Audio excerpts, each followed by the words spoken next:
Hello friends, नमस्कार। स्वागत है आप सभी का मेरे यूट्यूब चैनल पर। तो फ्रेंड्स, आज हम लोग संधि की धमाकेदार ट्रिक के साथ समझेंगे, जिससे कि आपके एग्जाम में सारे संधि से जितने भी प्रश्न आए वो बन जाए। आज हम लोग स्वर संधि के सारे ट्रिक के साथ समझेंगे, जितने भी भेद है 5 प्रकार की जो स्वर संधि होती है, और विसर्ग संधि को इस वीडियो में समझेंगे। एक अगला वीडियो आएगा जिसमें हम व्यंजन संधि के साथ जो ट्रिक है उसके साथ समझेंगे। जो अगर आप लोग साथ वो ट्रिक देख लेते हैं तो आपकी पूरी संधि की जितनी भी प्रॉब्लम है वो ख़त्म हो जाएगी। सबसे पहले तो देखिए, किसी भी एग्ज़ाम में पूछ लेता है, डेफिनेशन पूछ लेता है, तो संधि और समास में बहुत सारे बच्चे कंफ्यूज हो जाते हैं।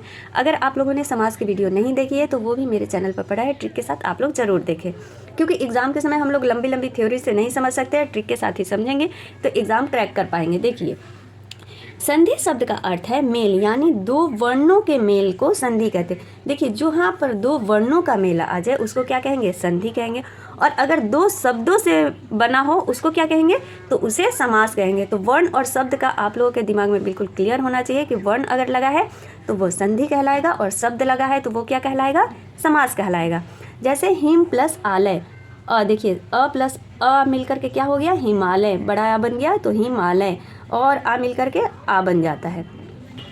संधि के कितने भेद होते हैं? तो 3 भेद होते हैं। कौन कौन से?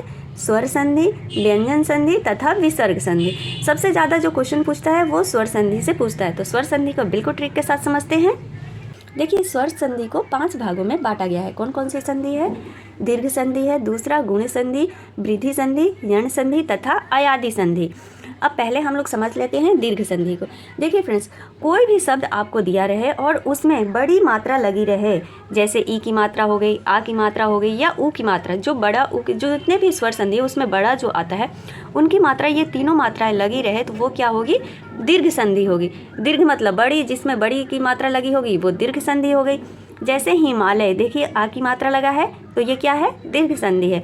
भानु उदय, इसमें कौन सी संधि लगी है? बड़ी ऊ की मात्रा, यानी दाहिने साइड जो राइट की मात्रा लगी है तो ये क्या हो गया? भानु उदय। कौन सी संधि हो गई? दीर्घ संधि हो गई। हरीश में देखिए बड़ी ई की मात्रा लगा है तो ये कौन सा संधि हो गया? दीर्घ संधि हो गया। अब गुण संधि को समझते हैं। देखिए, एक मात्रा ऊपर लगा हो उसे क्या कहेंगे? गुण संधि। गुण संधि समझने का सबसे आसान तरीका क्या है? जिसके ऊपर एक मात्रा लगा हो, ए और ओ, देखिए मतलब एक ही मात्रा लगा है, एक ही डंटा खींचा गया हो। जैसे गणेश, गणेश में कौन सी मात्रा है? एक ही मात्रा है, वो क्या हो गया? गुण संधि हो गया। महोत्सव, ओ की मात्रा लगा है ना, देखिए यहाँ पर ये ओ की मात्रा लगा है, एक डंटी ऊपर है तो इसका मतलब ये कौन सा संधि हो गया? गुण संधि हो गया। महेंद्र, एक ही मात्रा लगा है तो ये कौन सा संधि हो गया? गुण संधि हो गया। अब देखिए, गुण संधि और वृद्धि संधि दोनों क्लोज में है। गुण संधि में इतना ध्यान रखना है कि एक मात्रा लगा होगा ऊपर, उसके ऊपर कोई भी वर्ड हो उसके ऊपर, और वृद्धि संधि में 2 मात्राएं, मतलब एक की वृद्धि हो जाती है तो ये कौन सी संधि हो जाएगी? वृद्धि संधि हो जाएगी। जैसे देखिए, सेम टू सेम उसी के जैसा है, इसमें 2 मात्रा लग जाएगा मतलब एक की वृद्धि हो जाएगी तो ये वृद्धि संधि होगी, और गुण संधि में एक मात्रा रहेगा तो वो गुण संधि होगा। जैसे गौरव, इसमें 2 डंटा लगा है तो ये क्या हो गया? वृद्धि संधि। सदैव में भी क्या लगा है? देखिए 2 मात्रा। औषधि में भी क्या लगा है फ्रेंड्स? ओ की मात्रा लगा है ना, 2 डंटा लगा है तो ये क्या हो गया? वृद्धि संधि हो गया। आगे बढ़ते हैं यण संधि। यण संधि, यण संधि में बस 3 वर्ड को याद रखना है। कौन कौन सा? यवर, य व र। यवर के पहले आधा अक्षर आए तो वो कौन सी संधि होगी? यण संधि।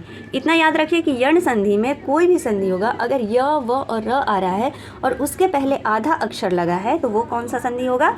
यण संधि होगा। जैसे स्वागत, व के पहले क्या लगा है? आधा अक्षर लगा है ना, तो क्या हो गया? स्वागत। अत्यंत, देखिए य लगा है, य के पहले कौन सा लगा है? आधा त लगा है तो ये क्या हो गया?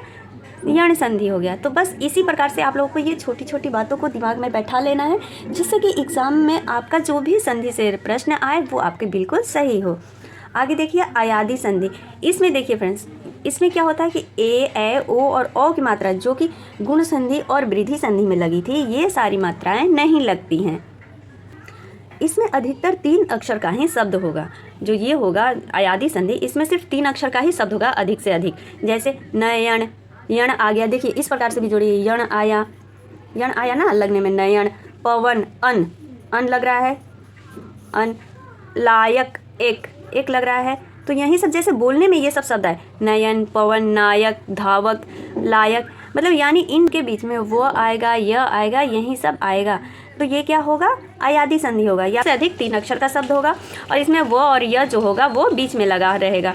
और जो यण संधि था उसमें क्या याद रखना था हम लोगों को कि य, व और र, इन तीनों अक्षर से पहले अगर आधा कोई भी वर्ड आता है, जैसे आधा च हो गया, आधा श हो गया, मतलब कोई भी शब्द आधा लगा हो य, व और र के पहले, तो वो होगा यण संधि। समझ गए आप लोग?